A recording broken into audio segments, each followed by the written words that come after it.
Hi friends, welcome back to my channel. சமையல் பவன் எல்லாரும் எப்படி இருக்கீங்க? எல்லாரும் ஹாப்பி அண்ட் பாசிட்டிவா இருப்பீங்கன்னு சொல்லி நம்புறேன். இந்த வீடியோல ஒரு சூப்பர் எம்மியான ஒரு ரெசிபியும் அது கூடயே நிறைய இன்ட்ரஸ்டிங்கான விஷயங்களும் ஷேர் பண்ணியிருக்கேன்.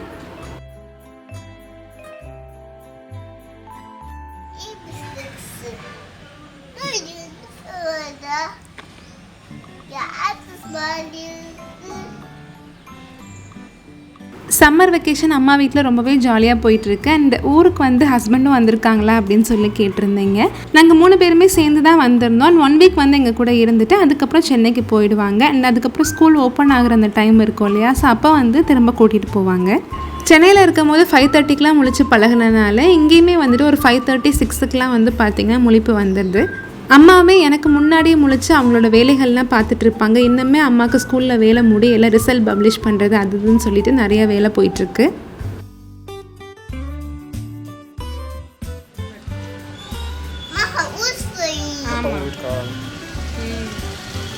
நான் காலையில் எழுந்திரிச்சதும் வேலையாக டீ போட்டு அம்மாவுக்கும் கொடுத்துட்டு அதுக்கப்புறம் ஹஸ்பண்ட், பையன், அப்பா எல்லோரும் வர எல்லோரும் ஜாலியாக வெளியே உட்காந்து வடையோடு சேர்த்து டீ வந்து என்ஜாய் பண்ணி குடிச்சிட்டு இருந்தோம். நம்ம என்ன தான் சிட்டிக்குள்ளே இருந்தாலும் வீடை சுற்றி செடி, அந்த இயற்கையான காற்று, அந்த மண் வாசனை இதெல்லாம் வந்து அடிச்சுக்கிறதுக்கு சான்ஸே இல்லை. இந்த மாதிரி ஃபீலிங்ஸ் உங்களுக்கும் யாருக்காச்சும் இருந்தால் கண்டிப்பாக கமெண்ட் செக்ஷனில் சொல்லுங்கள். ஸோ நம்மள மாதிரி 4 பேர் இருக்காங்களேன்னு சொல்லிட்டு எனக்கும் ரொம்ப ஹாப்பியாக இருக்கும். நான் ஒரு 6th ஸ்டாண்டர்ட் படிக்கும் போதுலேருந்தே எங்கள் வீட்டில் நான் தான் வந்து கோலம் போடுவேன். அப்போல்லாம் நேராக கம்பி கூட இழுக்க வராது. இப்போ வந்து கோலம்லாம் ரொம்ப சூப்பராகவே போடுவேன். இன்றைக்கி வந்துட்டு இந்த சின்ன ரங்கோலி தான் வந்து போட்டிருந்தேன்.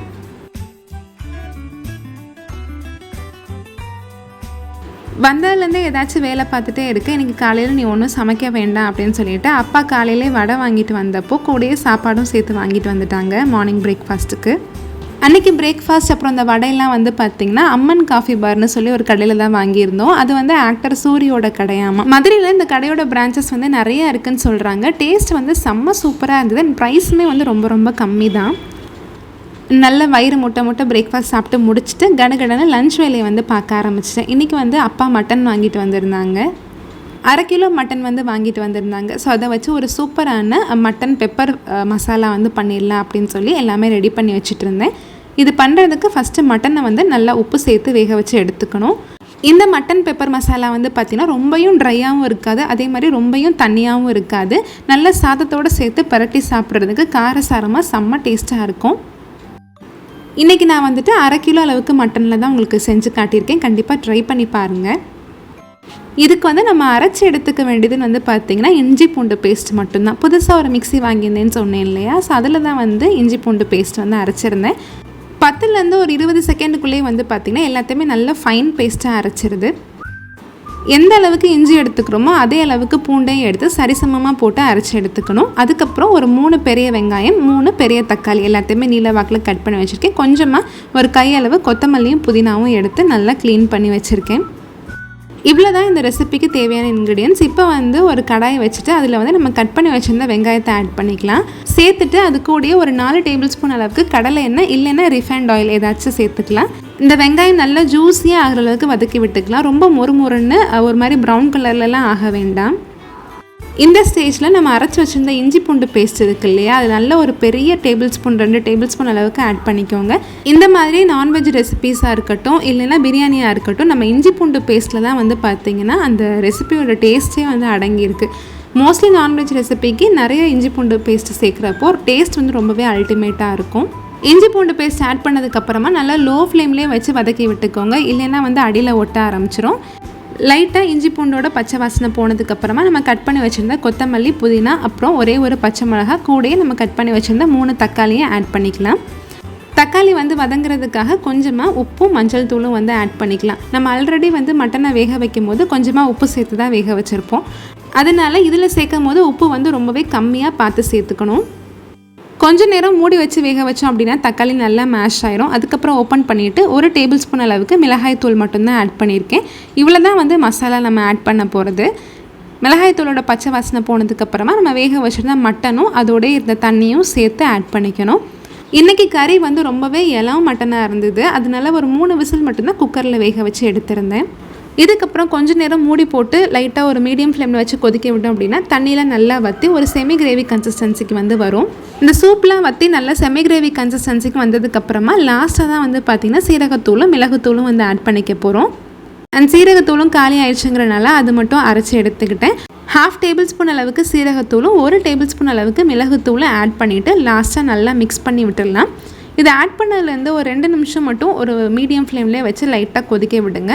அவ்வளோதான், சூப்பரான மட்டன் பெப்பர் மசாலா வந்து ரெடி. இதை கண்டிப்பாக ட்ரை பண்ணி பாருங்கள். ரைஸோடு சாப்பிட்றதுக்கு ரொம்ப டேஸ்ட்டாக இருக்கும்.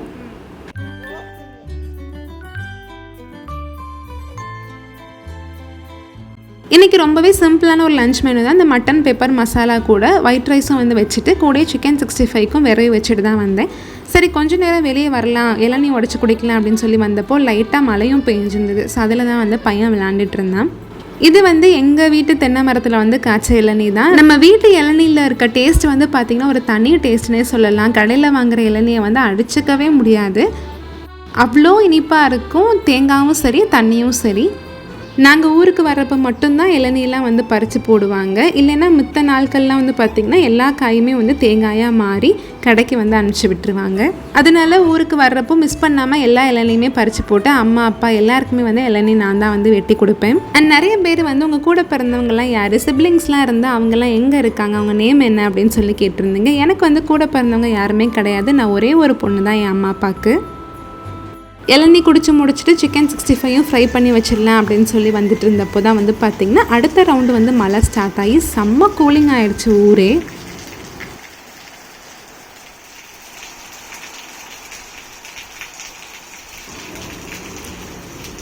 இந்த மலைக்கு நல்லா கொதிக்க கொதிக்க வடித்த சாதத்தோட இந்த சூப்பரான மட்டன் பெப்பர் மசாலா கூட இந்த சிக்கன் 65யும் வச்சு சாப்பிடும் போது செம்ம அல்டிமேட்டாக இருந்தது. பையனும் வந்து நல்லா மலையை என்ஜாய் பண்ணிவிட்டு வேடிக்கை பார்த்துட்டே வந்து சாப்பிட்டுட்டு இருந்தான்.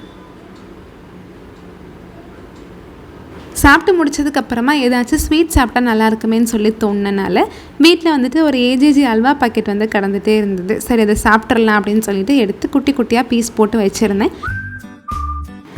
ஈவினிங் ஒரு 4 மணி போல் நான் ஆர்டர் பண்ணியிருந்த ஒரு கத்தி ஒன்று வந்திருந்தது. அம்மா வந்து மோஸ்ட்லி வந்து பார்த்திங்கன்னா அருவாமனை தான் யூஸ் பண்ணுவாங்க. அவங்களுக்கு அந்த நைஃப்பில் கட் பண்ணுறது அப்படிங்கிறதுலாம் வந்து ரொம்பவே கஷ்டம். அதுக்கு அருவாமனையில் டக்கு டக்குன்னு நறுக்கி போட்டுருவாங்க. பட் எனக்கு வந்து பார்த்திங்கன்னா அருவாமனையில் நறுக்கவே தெரியாது. அதனால எனக்கு கண்டிப்பாக நைஃப் இல்லைன்னா கை உடஞ்ச மாதிரி இருக்கும். அண்ட் வீட்டில் இருக்க நைஃபும் வந்து பார்த்திங்கன்னா ஒன்றே தான், அதுவுமே அந்தளவுக்கு ஷார்ப்பாக இல்லை. சரின்னு ஒரு புது நைஃப் ஆர்டர் பண்ணிடலான்னு சொல்லிட்டு இந்த நைஃப் தான் வந்து வாங்கியிருந்தேன். இது வந்து தொட்டு பார்க்குறதுக்கு அந்தளவுக்கு ஷார்ப்பாக இல்லை, பட் வெஜிடபிள்ஸ் ஃப்ரூட்ஸ் எல்லாத்தையுமே ரொம்ப சூப்பராக கட் பண்ணுது. அண்ட் இதில் நிறைய கலர்ஸ் இருந்தது, நிறைய டிசைன்ஸும் இருந்தது. நான் வந்து இந்த கலரும் இந்த டிசைனும் தான் வந்து சூஸ் பண்ணேன். லிங்க் வந்து நான் டிஸ்கிரிப்ஷனில் கொடுக்குறேன். நைட்டு வந்து கொஞ்சம் வெளியே போக வேண்டிய வேலை இருந்ததுங்கிறனால டின்னர் வந்து வெளியவே சாப்பிட்டு வந்துட்டோம். நெக்ஸ்ட் டே மார்னிங் இந்த பெப்பர் கிரேவி கொஞ்சம் மீதம் இருந்தது. சரி இதை தோசையில் வந்து நம்ம மேலே தடவி சுட்டோம் அப்படின்னா கறி தோசை ஃப்ளேவர்லேயே இருக்குமேன்னு சொல்லி அதுதான் வந்து ட்ரை பண்ணியிருந்தேன். செம்ம டேஸ்ட்டாக இருந்தது. அவ்வளோதான் ஃப்ரெண்ட்ஸ், இந்த விலாக் இதோட முடியுது. இந்த விலாக் உங்களுக்கு பிடிச்சிருந்துச்சுன்னா நம்ம சேனல் சமையல் பவனுக்கு சப்ஸ்கிரைப் பண்ணி வச்சுக்கோங்க. நெக்ஸ்ட் வீடியோவில் பார்க்கலாம். தேங்க்யூ.